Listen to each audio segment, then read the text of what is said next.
Бул кишилердин көздөрүн таңып, бир айга жакын уур токмокко алынгандыгынын белгилери дале даана көрүнүп турат. Алар муну Израиль аскерлери жасаганын айтууда. Бизди сыртта суукта, жаан алдында кармашты. Бир эле одеял бар болчу. Түнкүсүн сүйлөшкөнүбүздү укса, бизге жамгыр төгүп жатканына карабай жуурканыбызды алып коюшчу. Бизди кордоп, бизге түкүрүп басынтышты. Карларды да, жарадарларды да эч кимди сыйлачу эмес. Мохаммед Даутту ноябрда Израилдин буйругун аткарып, түштүккө көчүп баратканда кармап алышкан.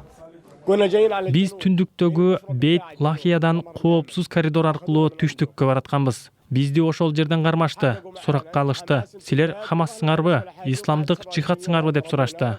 Бирок бизге каршы эч жүйө таба алышкан жок.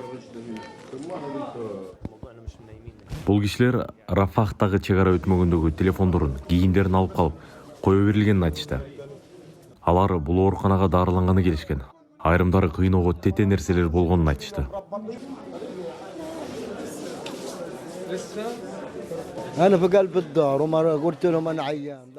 Мен үйдө элем.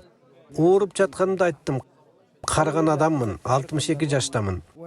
Алар болбой, Хамас жана барымтадагылар кайда экенин таап беришин керек дешти. Билбейм десем бутума ок атышты. Андан соң бутумду кесип салышты. Бутум иштебей жатат деген кагазга кол койдурушту.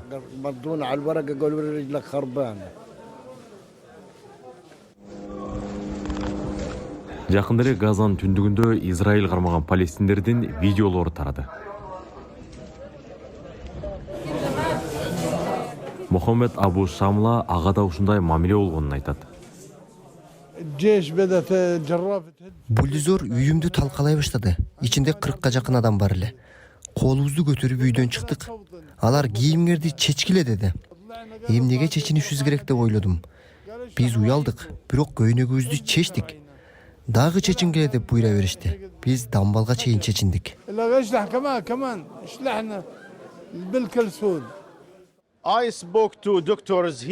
Мен оорукананын дарыгерлери менен сүйлөштүм. Алар кармалгандар абдан начар абалда келгенин айтты.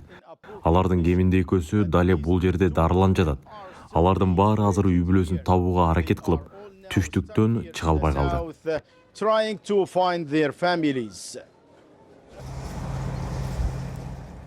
Израиль армиясы мыйзамга ылайык ал эреже бузду деген дооматтарды иликтеп жатканын BBC-ге билдирди.